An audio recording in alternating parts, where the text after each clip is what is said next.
Chief of the naval staff admiral Naveed Ashraf जो चवण है पाकिस्तान केतरनि चैलेंजन के मुंह ॾई रहियो है। सिक्योरिटी फोर्सेस दहशतगर्दी इंतहा पसंदी के मुंह ॾियण लाइ मुतहद है। पाकिस्तान नेवल अकेडमी में 121 मिडशिपमैन की पासिंग आउट परेड के खिताब कंदे सामूंडी फौज के सरबराह चयो त AI 6th जनरेशन वॉरफेयर जो इशारो ॾई रही है। पाक नेवी सामूंडी हदन की हिफाजत लाइ जदीद टेक्नोलॉजी से लैस है। पाकिस्तान नेवल अकेडमी मयारी तरबियत फराहम कर रही है। उम्मीद है तो दोस्त मुल्कन जा कैडेट्स लागापन के हथी वठाइण में किरदार अदा कंदा।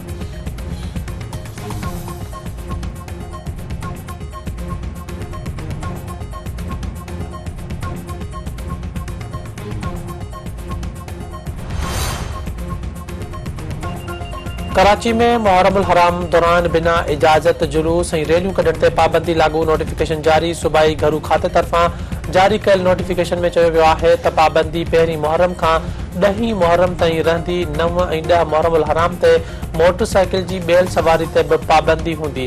मुहर्रमुल हराम दौरान हथियारन की नुमाइश और ड्रोन्स उड़ाइण ते भी पाबंदी लागू कई वई। भनकड़ी कंदड़ खिलाफ कानून मूजिब कार्रवाई कई वेंदी। कोसपुर वासी 3 हिंदू वापारिन की बाजियाबी लाइ शहर में शटर बंद हड़ताल। हिंदू बिरादरी और सिविल सोसाइटी पारा मंदिर चौक का बस अड्डे ताईं एहतजाजी रैली कढी धरणो हयो वेंदो।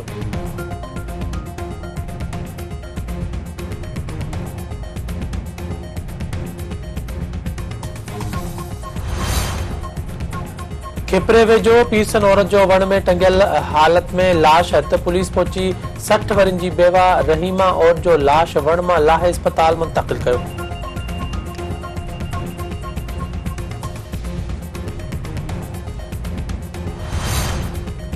ठारूचा वेझो क़ौमी शाहरा ते गाड़ी जे टक्कर में नौजवान आरिफ सहतो फोत, लाश अस्पताल मुंतकिल।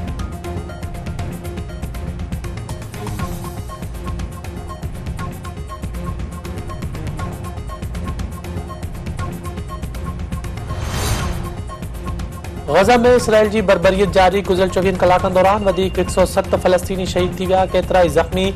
अरब मीडिया की रिपोर्ट मूजिब शहीदन जो मजमूई अंग 37,770 और ज़ख़्मियुनि जो तादाद 86,440 ताईं पहुंची वियो है।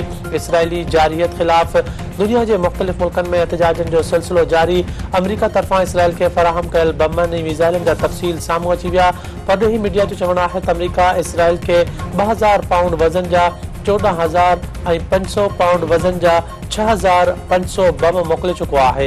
हवा में जमीन ते मार कंदड़ 3,000 का वधीक मिसाइल भी फराहम कया विया। T20 क्रिकेट जो नओं चैंपियन केर बणजंदो फैसलो अॼु थींदो। फाइनल में भारत जो मुक़ाबलो ॾखिण अफ्रीका सां थींदो। मेगा इवेंट में ॿई टीमूं अञा ताईं नाक़ाबिल शिकस्त।